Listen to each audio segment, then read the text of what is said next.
Alright, today's topic: do you need a lifted van or even a four-wheel drive van? I lifted my van mainly because I'm a van fanatic. I'm the car enthusiast van guy, and lifted vans just look awesome. A beast, even among other overlanding vehicles. See, these are neat, but vans are the best.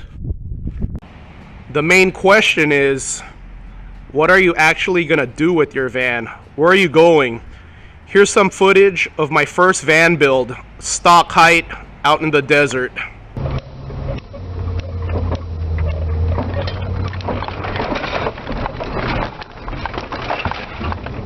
Alright, thought I was gonna get stuck there.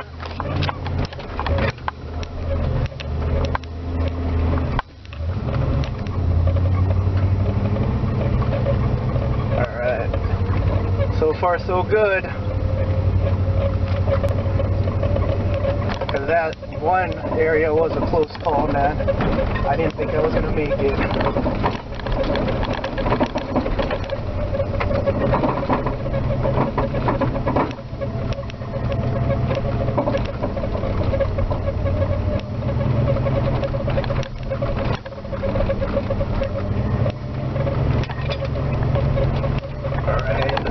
Stuck here, I'm a little worried. Made it. Come on, almost there. Almost there. Don't slow down, sir.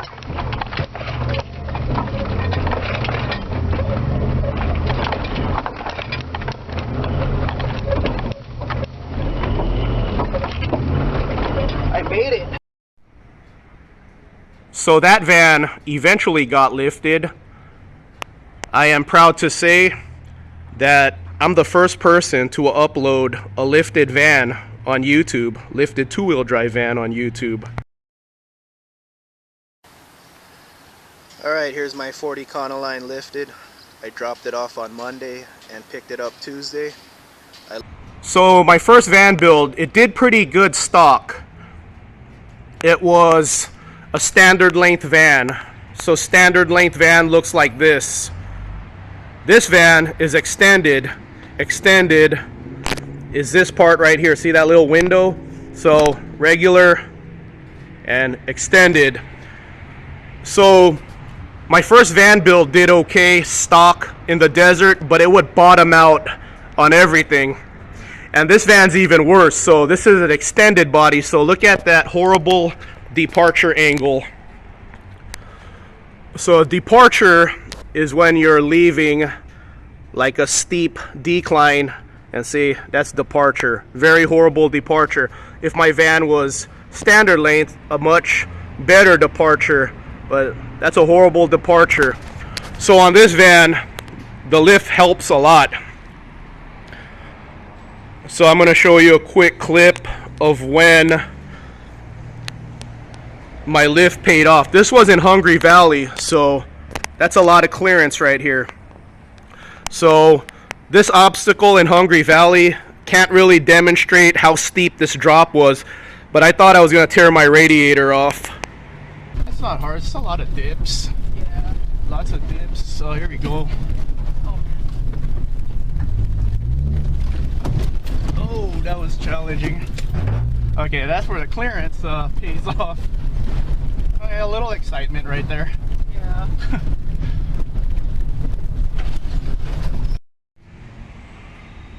My girlfriend sounded worried because she didn't think we were gonna make that, but that's probably where the lift helped my van the most, that steep decline. Yeah, I thought I was gonna tear the radiator, but I was fine. See, I always look at the I-beams. So Lone Pine was last week and we did some off-roading last week. See how there's some dirt on the I-beam, so it's telling me I hit some higher obstacles, like some higher dirt mounds, because I see dirt on the I-beams right there.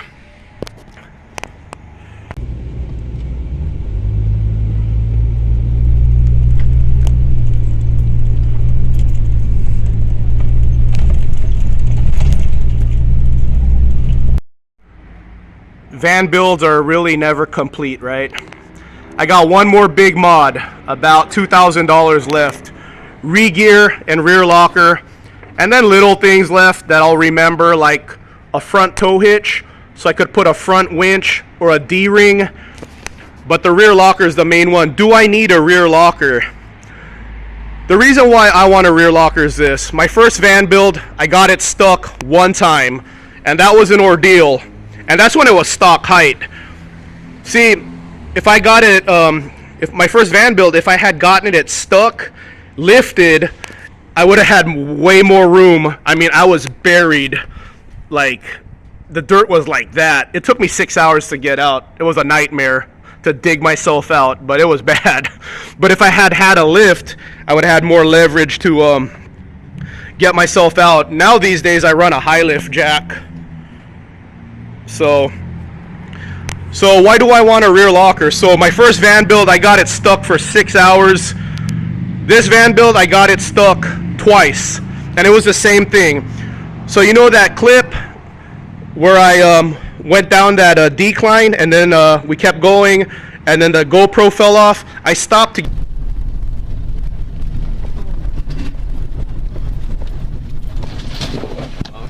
there's my GoPro. Get my GoPro, and then I stopped with one tire in the deep sand and got it stuck momentarily.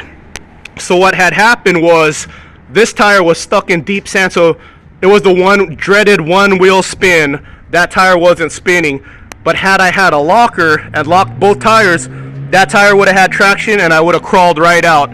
How did I get out? In Hungry Valley, I was running the full 80 PSI in the back. So I just aired down to like 40 PSI both tires, and I was able to drive right out. So why do I want a rear locker? Well, I would have got out without airing down. So I just like the convenience of not having to air down to 40. If I go off-roading, I'll just go 60-60. I mean, I'm 60 here right now. I'm 70 here. I'm actually not running the full 80 back here. 70-60. But when I go off-roading, maybe 50-50. It takes a while to air up the tires. I don't have the best compressor, so that's another thing. Maybe get the best compressors and run like 25 all four corners. So I'm thinking to myself, if I'm running 25 all four corners and I have a rear locker and a lift, that's a pretty formidable combination. But the reason why I want a rear locker is this. So if I have a front mount hitch with a winch, 25 PSI, right now I have 2 compressors, so my plan is to get 4 compressors, not the most expensive ones, but if I'm running 4, I could air up all my tires at the same time, and it'll probably take about 30 minutes, so that's not too bad on the time. 25 all 4 corners, lift kit, rear locker, high lift jack. So you know how life works, right? If you have all of that, you're never going to get stuck. Like, life mocks you. Life is going to say, oh, you spent all that money on all this gear, we're going to make you not stuck now. That's how it works, right? Because when I took my van out stock height, my first van build, I got stuck for 6 hours. Man, all I had was a shovel and some boards. If I had a high lift at the van build, being stuck for 6 hours is why I got a high lift to begin with. So I could jack it up and then just slip boards right under. So when I was digging and I had to slip boards under, I kept shooting the boards out from under my van. But if I had a high lift jack, I would have had it so high I could just slip the boards right under. That's another thing I need, traction boards. I brought straight up like 2x4s with me. So do you need a lifted van? No, you don't. Like, if you're not a van fanatic, if you don't think this looks cool, if you're looking at this and you're saying like, that doesn't look cool, I'd rather have a Tacoma or a Wrangler, then no, don't lift your van. Don't waste all that money. This lift kit cost me like $4,400. I think this brand goes for like $5,000 now. So yeah, is this worth $5,000 to you? If this doesn't look cool to you, yeah, don't do it. My recommendation, actually, I was talking to Jason about this, Adventure Ready Van Life. He said Action Van suspension will lift you 5 inches like the lift I have, and do a rear locker and a re-gear for $5,000. Everything for $5,000. So that's what I should have did. I should have went to Action Van suspension to get my lift kit. $5,000 for everything. I would have been done. So I got this lift before the inflation, before they increased the price of it for $4,400. See, I still got $2,000 to $2,500 to go for the rear locker, so I'm gonna be at almost $7,000 for the lift and rear locker setup. I should have went to get Action Van, $5,000 altogether. That's a bargain. So that's my recommendation. Do I want a 4x4 van? It would be nice. I would be lying if I said I don't want one, but here's my logic. I want to do Anza Borrego, Fonts Point, obstacles like that. I think those are 6 out of 10 in difficulty, and a van could do that easy. So my logic is this. This is the place I always see in pictures. So I'm finally here. I finally know where it's at. So this is going to be the most difficult part right here, because I don't got the most ground clearance. But this thing is so short, I just go around, go over it. You just go around obstacles in this instead of driving over them. Easy work. Instead of putting 25 grand into my van, 25 grand into a 4x4 conversion, I just got a Geo Tracker, a whole different vehicle that I want to tow behind me, and that's what I'm working on right now, actually. So I got these for my tracker, some turn signals, working on the wiring for that thing, for trailering it. But here's my logic. I did spend a lot on my tracker, like 7 grand, but 7 grand, it's like this. It's about almost 7 grand for the rear locker and lift, 7 grand for my tracker, $14,000 instead of spending 20 to 25 for a 4x4 conversion. And I have a whole different vehicle, like a whole vehicle that I could drive to work, take off-roading. So my plan is to take this to Anza Borrego, tow the tracker behind it. This is my home base. It's a nice home base too. So this is my home base. So I just need this to get me to Anza Borrego with my tracker. I sleep in this, unhook the tracker, and go off-roading all day long in my tracker. As cool as 4x4 vans are, my tracker is going to be better off-road than a 4x4 van will be all day long. It's physics. These are huge vehicles, and I don't want to beat on this thing, man.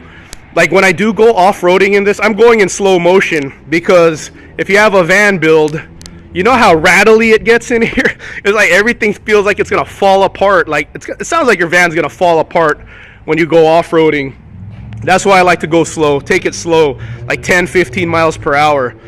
So yeah, that's my intentions with my van. It's just a home base, a capable home base. And when I don't have my tracker with me, like when I do stuff like the van meet, it's capable of going off-road. And it did fine at Lone Pine, it did fine in Hungry Valley. For me, it's just like a security blanket. I'll like enjoy it more if I know I have a rear locker back there, because being stuck before and that being stuck for 6-hour experience, it's always in the back of my head. And for me, a rear locker is like, get that feeling out of the back of my head, you know, that I'm going to get stuck, and I have some extra assistance if I happen to get stuck. So I figure rear locker, air down to 25 psi, front winch, high lift jack, and traction boards. The universe will mock me and say, you'll never get to use all that great equipment you have. We won't make you stuck, because that's how life works, right? So that's my opinion on if you need a lifted van or a 4x4 van.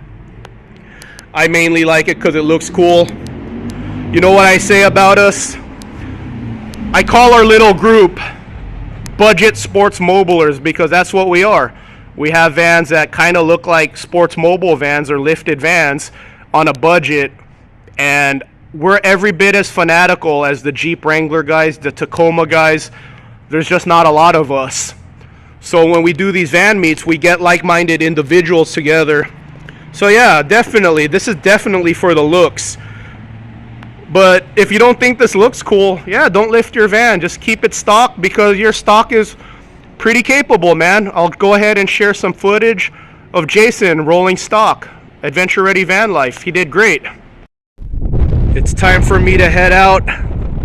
Brad took off, the guy with the lifted express. That's Holdfast, Adventure Ready Van Life. He's gonna lift this van. He sold his blue lifted van. But yeah, I'm on my way back. So yeah, guys, get out there. Join us at the next van meet. It's good to get out.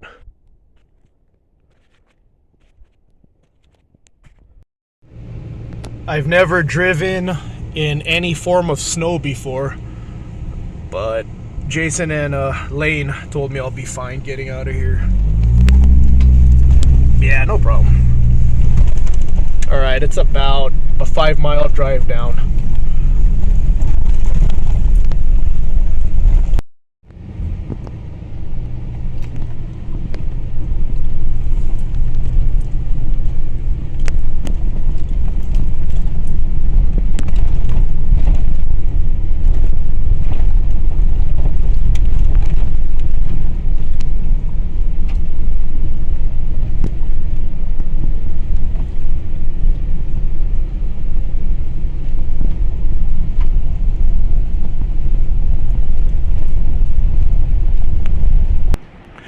But he's first to tell you, having a lifted van, having that extra clearance is always nice. You tackle those obstacles more comfortably and you're having more fun. That's what it's about. Your van looks cool and you're having more fun. But if you don't think this looks cool, then yeah, don't do it. Don't waste all this money. At minimum, it'll cost you $3 grand, $3,200 at Action Van to get a 5-inch lift. With the rear locker, Action Van will charge $5,000. That's a great deal for a 5-inch lift and rear locker. Great deal. That's the setup I should have went with. Now I'm going like $2,000 over than what I could have gone with because I went with the Cambridge style bent beam kit. Here's a good compromise though. Think about the Ford Parts 1 2-inch leveling kit. That might be a good compromise.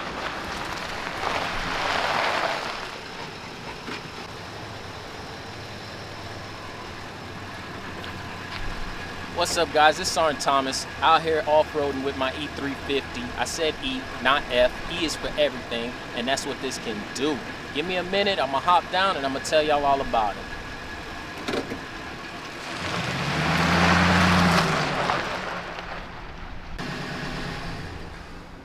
Compromise right there, because it'll just give you that extra you need to stand out among other vans, and it's only like $400. So yeah, if this is not in your budget, consider the Ford Parts 1 2-inch leveling kit.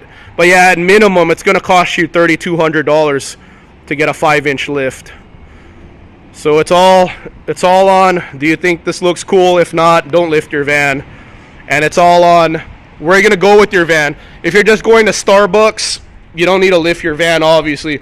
If you're just going to campgrounds, you don't need to lift your van. But if you want to do a little off-roading, yeah, your stock van will do pretty well. Jason did really good with this stock van, and it was extended. It's extended like mine. But like I said, Jason will be the first to tell you, if it's lifted, you're going to just feel a little better about it, and you're going to have more fun. Stock height vans are about as tall as stock F350s. They ride nice and high. It's even better in a lifted van. Look at that ride height, towering over a 4Runner.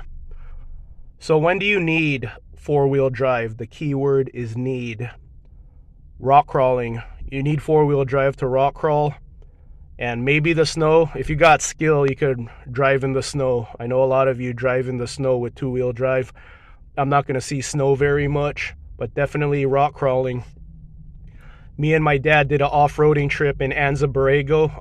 I drove in my tracker. My van is not set up to tow it yet, so I went ahead and drove it all the way to Anza Borrego, my tracker. And my dad has a Colorado ZR2. We both have 4-wheel drive. We both didn't air down. So anytime we were stuck in the sand, we just put it in 4-wheel drive and crawled right out. It's one of those things where if we had air down, we would have been fine in two-wheel drive. But we didn't air down, and all we had to do was put it in four-wheel drive, and we crawled right out of the sand. So the convenience of having four-wheel drive is nice. You don't have to air down. Here's some more Fonts Point tips. So there are a lot of sections where the sand is really deep, so you definitely want to air down. I'm running the full PSI right now, and I'm stuck in two-wheel drive right now.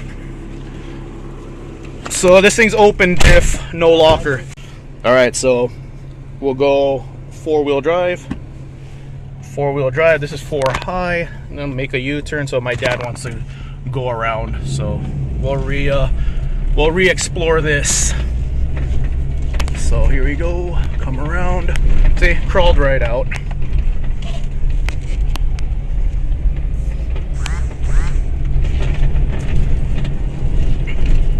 So yeah, I think you could do this in two-wheel drive. You just gotta air down real good, and a rear locker would help, because not aired down. See, I'm just spinning right now in four-wheel drive. I could feel it because this is so deep. Watch this drift. See, it's so deep, it's like ice. With the rear locker, I'm going to try not airing down and see how far I could get not airing down. But if I need to air down to get far, I'm going to air down. But with four-wheel drive, yeah, you really don't have to air down. Just put it in four-wheel drive whenever you're stuck. With two-wheel drive, yeah, you're going to have to go through a couple steps like airing down, especially when the sand's deep. So if you have the funds, go four-wheel drive. You don't even have to air down. Just put it in four-wheel drive whenever you're stuck. So yeah, four-wheel drive is definitely convenient. And with my lifted two-wheel drive, the biggest tires I could fit on this with trimming is 35. I have 32s or 33s. You could fit up to 35s. With the lifted 4x4 van, 35 is standard. And with some trimming, you could go 37s and higher. So four-wheel drive for the convenience, for rock crawling, for the snow, and that extra lift, 35 and 37-inch tires. And U-joint goes 6 inches on the lift. I think Timberline goes like 8 or 10 on their lift. So more lift with four-wheel drive. So yeah, even if you never put your van in four-wheel drive, do you want to stuff 35 and 37-inch tires? You got even more lift than this. See, look at that. So this is eye level with me right now. Look how I look over a 4Runner, and look how I look over that pickup right there, that Tundra, and that minivan. You're just towering over everyone. So add this much. So yeah, you'll be this high if you have a lifted 4x4. So this is stock, lifted two-wheel drive, and lifted four-wheel drive.